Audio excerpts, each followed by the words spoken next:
तो चलिए शुरू करते हैं चैप्टर 3 क्लास 12 जनसंख्या संगठन का अंतिम पार्ट। अगर इससे पहले अभी तक आप लोग इसके बचा हुआ पार्ट जो हम लोग कवर करवा चुके हैं, अगर आप लोग अभी तक नहीं पढ़े हैं तो सजेशन वीडियो में जाकर के आप देख सकते हैं। और चैप्टर 1 और 2 फुली अपलोडेड है हमारे इस चैनल पे। अब आते हैं इस वीडियो का, इस चैप्टर का लास्ट पार्ट में जनसंख्या संगठन में से, जनसंख्या संगठन में से हमको जो टॉपिक पढ़ना है वो है आयु लिंक पिरामिड। आयु लिंक पिरामिड क्या होता है? तो सबसे पहले पिरामिड को आप लोग जानते होंगे। पिरामिड हमारा जो होता है वो ट्रायंगल शेप में होता है, हम यहाँ पर बनाए भी हैं, ठीक है। पिरामिड, प्रिज्म इसको कहते हैं। तो क्वेश्चन है आयु लिंक पिरामिड या जनसंख्या पिरामिड क्या होता है? तो आयु लिंक पिरामिड को हम लोग जनसंख्या पिरामिड भी कहते हैं। पिछले टॉपिक में हम लोग पढ़े थे आयु लिंक संरचना। जैसे हम लोग संरचना एज के हिसाब से जनसंख्या को बंटवारा किए थे, उसी तरीके से जनसंख्या को पिरामिड में हम लोग बंटवारा करते हैं। तो इसका आंसर क्या है? जनसंख्या की आयु या लिंग के संरचना को प्रदर्शित करने के वाले पिरामिड को आयु लिंग पिरामिड कहते हैं। क्या कह रहे हैं? जनसंख्या की आयु या फिर लिंग संरचना को प्रदर्शित करने वाले पिरामिड को आयु लिंग पिरामिड कहते हैं। कहने का मतलब है ऐसा पिरामिड जिसमें जनसंख्या को एज के आधार पर या फिर हम लोग कह सकते हैं लिंग के आधार पर बंटवारा कर सकते हैं, उस पिरामिड को हम लोग आयु लिंग पिरामिड कहते हैं। इसको बनाने का तरीका होता है कि ये जो होता है आधार नीचे होता है और शीर्ष ऊपर होता है, और लेफ्ट साइड में महिला लोग को हम लोग प्रदर्शित करते हैं और राइट साइड में हम लोग पुरुष लोग को प्रदर्शित करते हैं। अगर हम लोग इसको उल्टा प्रदर्शित करते हैं, लेफ्ट को राइट और राइट को लेफ्ट कर देंगे तो ये गलत हो जाएगा, ठीक है। ये लिंग पिरामिड जो होते हैं वो 3 प्रकार के होते हैं, मेनली 3 प्रकार के होते हैं। पहला होता है विस्तारित होती जनसंख्या पिरामिड, दूसरा होता है अस्थिर होती जनसंख्या पिरामिड, और तीसरा है ह्रासमान जनसंख्या पिरामिड, ठीक है। ह्रासमान का मतलब होता है नष्ट होना या कम होना ऋणात्मक में। तो एक एक करके हम लोग इसको समझते हैं, ध्यान से अंत तक बने रहिएगा। विस्तारित होती जनसंख्या पिरामिड ये क्या होता है? ठीक है, विस्तारित का मतलब आपको समझ में आ रहा होगा, फैलता हुआ, ठीक है। देखिए इस प्रकार की पिरामिड में जन्म दर उच्च रहती है। क्या है? इस प्रकार की पिरामिड में जन्म दर उच्च रहती है, जिस कारण बाल आयु वर्ग में जनसंख्या का बड़ा भाग मिलता है। कहने का मतलब है जन्म दर अधिक है तो जन्म बच्चों लोग का होता है तो बच्चा इस पिरामिड में अधिक देखने को मिलेगा। तो जनसंख्या में बालक या बालपन अधिक होता है या बच्चे लोग की संख्या अधिक होती है। इस पिरामिड का जो आकार होता है वो त्रिभुजाकार बनता है। क्यों बनता है? ध्यान दीजिएगा।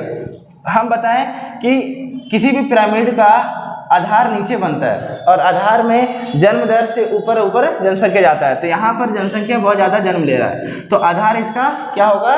ज़्यादा आएगा, बच्चे जन्म ज़्यादा लेंगे और इसका आधार विस्तृत हो जाएगा, क्योंकि जनसंख्या पिरामिड त्रिभुजाकार बनता है, त्रिभुज के शेप में बनता है, और जनसंख्या में बच्चा ज़्यादा है और बच्चा ज़्यादा है तो वो नीचे आएगा और कम है तो ऊपर में आएगा, ठीक है। तो ये जनसंख्या जो है त्रिभुजाकार का शेप में बनेगा और इसे बुद्धिमान जनसंख्या पिरामिड भी कहते हैं। अब ध्यान दीजिएगा, बुद्धिमान क्यों कहते हैं?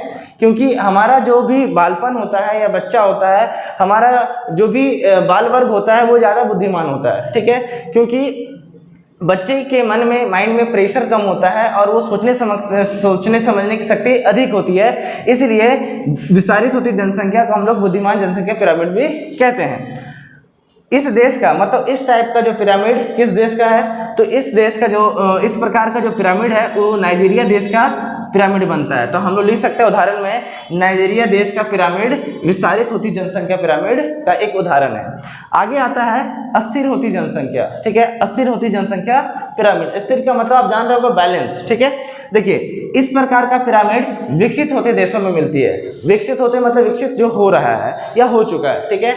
इसमें आयु संरचना को दर्शाती है। कहने का मतलब है इस प्रकार की पिरामिड विकसित होती देशों की आयु संरचना को दर्शाती है। इसमें जन्म दर और मृत्यु दर दोनों लगभग एक जैसे होते हैं। जन्म दर भी नॉर्मल रहता है, सेम स्टेज में जन्म दर भी होता है और सेम स्टेज में मृत्यु दर भी होता है, जिस वजह से जनसंख्या क्या रहती है? समान रहती है, जिस कारण जनसंख्या स्थिर रहती है, ना ज़्यादा बढ़ता है ना ज़्यादा घटता है। ये पिरामिड घंटी के आकार का होता है। तो क्वेश्चन आपसे पूछ सकता है एमसीक्यू में कि किस देश का जनसंख्या पिरामिड घंटी के आकार का होता है? तो आपको लिखना होगा ऑस्ट्रेलिया का। क्या लिखेंगे?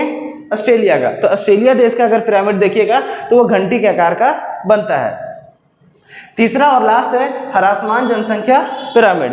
ह्रासमान को हम लोग नष्ट होते भी कहते हैं या फिर नीचे जाना, निचला स्तर या ऋणात्मक कहते हैं। देखिए इस पिरामिड में क्या होगा, इस पिरामिड में उन विकसित देशों को रखा जाता है जिसकी आयु लिंग संरचना है ना, जनसंख्या की जन्म दर और मृत्यु दर दोनों कम होती है। कहने का मतलब है इस पिरामिड में उस विकसित देशों को रखा जाता है जिस देश में जनसंख्या की जो जन्म दर होता है और मृत्यु दर होता है दोनों निम्न होता है, मतलब निचला स्तर पे होता है। ठीक है, दोनों निम्न होता है। निम्न का मतलब होता है नीचे, जनसंख्या दर भी नीचे है, मृत्यु दर भी नीचे, जन्म भी कम ले रहा है और मृत्यु दर भी कम हो रहा है, जिस कारण यहाँ पर जो जनसंख्या होती है वो बढ़ती नहीं है बल्कि घटती रहती है। तो जनसंख्या वृद्धि दर ऋणात्मक होती है। ठीक है, घटती रहती है।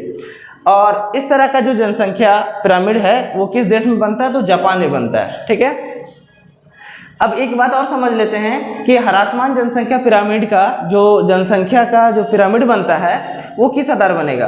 तो जनसंख्या का जो पिरामिड होता है इसका आधार संकीर्ण होगा। संकीर्ण का मतलब होता है इस तरीके से, हम एक ड्रॉ कर दे रहे हैं, बीच में हम एक लाइन दे दिए, ठीक है, और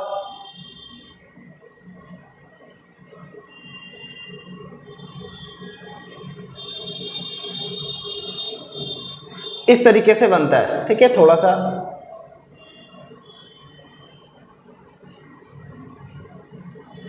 मतलब जो त्रिभुजाकार बनेगा आपका जो पिरामिड ह्रासमान का, उसका जो पेंदी होता है, आधार होता है, वो छोटा बनेगा और बीच में जाके फैल जाएगा और फैलने के बाद जो है ऊपर जाकर के सुंडाकार हो जाता है। ठीक है, यहाँ पे हम लिखे भी हैं आधार जो संकीर्ण होता है और शीर्ष जो होता है, शीर्ष का मतलब ऊपर वाला भुजा, वो सुंडाकार होता है। सुंडाकार होने का मतलब है कि यहाँ पर जन्म दर भी कम है और मृत्यु दर भी कम है। जन्म दर को हम नीचे दर्शा रहे हैं, मृत्यु दर को ऊपर दर्शा रहे हैं। बीच में जनसंख्या स्थिर रहती है, ऋणात्मक होती है, ना बढ़ता है ना घटता है। तो अब हम लोग मिलते हैं नेक्स्ट वीडियो में।